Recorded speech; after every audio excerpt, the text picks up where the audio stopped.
Welcome back to my channel. My name is Jocelyn, and for today's topic, let me provide you the latest update on the new Philippine immigration law. Last year, I made several videos regarding the passage of the new immigration law in the House of Representatives. The Philippines is pushing for the passage of the new Philippine immigration law. This is based on the latest press release from the Bureau of Immigration Commissioner Jaime Morente, where he listed numerous achievements as well as continuing plans and programs. He said that he is pushing for the long-term solution of updating the Philippine Immigration Act. I was able to look up the Senate version of this new Philippine immigration law, and let me provide you the updates or the changes or the proposed changes that will happen or will be implemented once this new law is passed. For those foreign nationals who wanted to have a permanent residency in the Philippines, then this video is for you. This is only the proposed changes.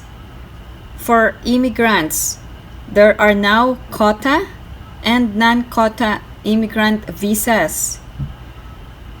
For quota immigrants, not to exceed 200 of any one nationality for any one calendar year based on immigration reciprocity and allotment by the Commissioner of Immigration of the corresponding quota number.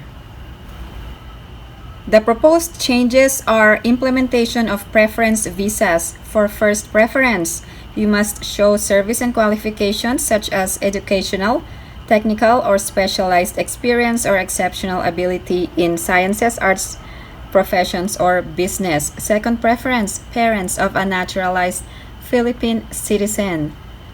Third preference, spouses or minor children of foreign nationals who are lawful permanent residents of the Philippines. And fourth preference, parents of foreign nationals who are lawful permanent residents of the Philippines. Now, the Commissioner, with respect to the first preference, shall allot not more than 50% of the annual quota allotment up to the end of June of each year, and if it's not utilized, it will be carried over to the second, third, and fourth preference. Any unused quota for the calendar year shall not be carried over and utilized for the ensuing calendar year. Let's move on to the non-quota immigrants, which means that there will be no regard to numerical limitation and immigration reciprocity. First, a non-quota immigrant visa can be granted to the spouse of a Philippine citizen. However, the immigrant visa could be canceled if the foreign spouse failed to give support to the Filipino spouse and family and there is legal separation or termination of the marriage and it is attributable to the foreign spouse. Second, a person of Filipino descent regardless of generation. For example, if you have a grandparent or a Filipino parent, you could also apply for a permanent residence in the Philippines. Next, a child born to a foreigner mother during her temporary visit abroad, the mother being a lawful resident of the Philippines, if accompanied by or coming to join the mother who applies for admission within 5 years from the birth of the child. Also, a child born subsequent to the issuance of an immigrant visa to the accompanying parent, the visa not having expired or revoked. Also, a foreign national who had been previously lawfully admitted into the Philippines for permanent residence who is returning from a temporary visit abroad to an unrelinquished residence in the Philippines.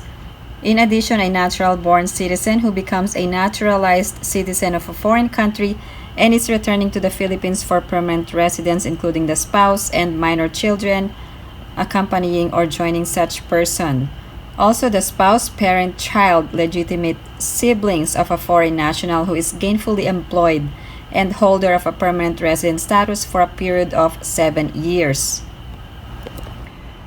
Who are considered native-born foreign national.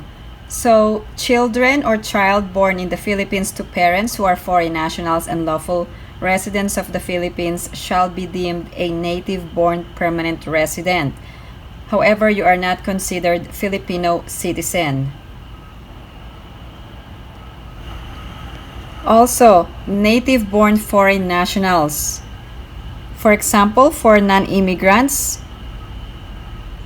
a child born to parents who are both non-immigrants shall be deemed a native-born non-immigrant or temporary resident and may remain in the Philippines only during the period of authorized stay of the parents unless the child reaches the age of 18 while continuously residing in the Philippines, in which case the child may apply for naturalization or for an appropriate visa. Let's talk about the adjustment of status. If you are a foreign national on a non-immigrant visa, for example, temporary visa, you can be a permanent resident if you make an application for such adjustment, and also you are eligible to receive a quota or non-quota immigrant visa and is admissible to the Philippines as a permanent resident, and a quota immigrant visa is immediately available to the foreign national at the time of application without the need of first departing from the Philippines. There are instances when you may not be able to adjust your status. For example, if you have violated or you are in violation of immigration laws, rules, and regulations, unless the violation is without the fault of the foreign national or for purely technical reasons, and also if you are a transient. Loss of status: a registered foreign national, except a temporary visitor who fails to return to the Philippines within 1 year, shall lose this status. However, you may apply for extension after paying the prescribed fees. Here are the required documents for immigrants. Immigrants must present for admission into the Philippines valid passports or travel documents. Also, it must show your nationality and identity and valid immigrant visas indicating date of issue and period. There are instances where immigrant visas shall not be required of the following: a child born subsequent to the issuance of a valid immigrant visa to the accompanying parent, or a child born during the temporary visit abroad of the mother, and also who is a permanent resident of the Philippines, and also a foreign national who is returning to an unrelinquished lawful permanent residence in the Philippines after a temporary residence abroad and presents for admission a re-entry permit. If you wanted to be a permanent resident of the Philippines, you must pass physical and mental examination prior to issuance of immigrant visa. So the consular officer will require you to submit to a physical and mental examination in accordance with the rules of the Commissioner of Immigration. Also, all immigrants, if you are planning to leave the Philippines, you must apply for re-entry permit with the intention of returning in the Philippines. In addition, you must also secure an immigration clearance if you leave the Philippines. Also, you must have no pending obligation with the government or any of its agencies. In addition, you have no pending criminal, civil, or administrative proceeding which requires continued presence in the country, and there is no ongoing legislative inquiry where the immigrant is called upon to testify as a witness. If you have any other questions or comments, please post them down below and I will get back to you as soon as I can. Thank you guys for supporting my channel, and if you haven't liked this video, please give it a big thumbs up. And if you haven't subscribed to my channel, please subscribe and hit that notification bell. I always welcome new subscribers. Thank you guys for supporting my channel. I hope everyone is staying safe and have a great day.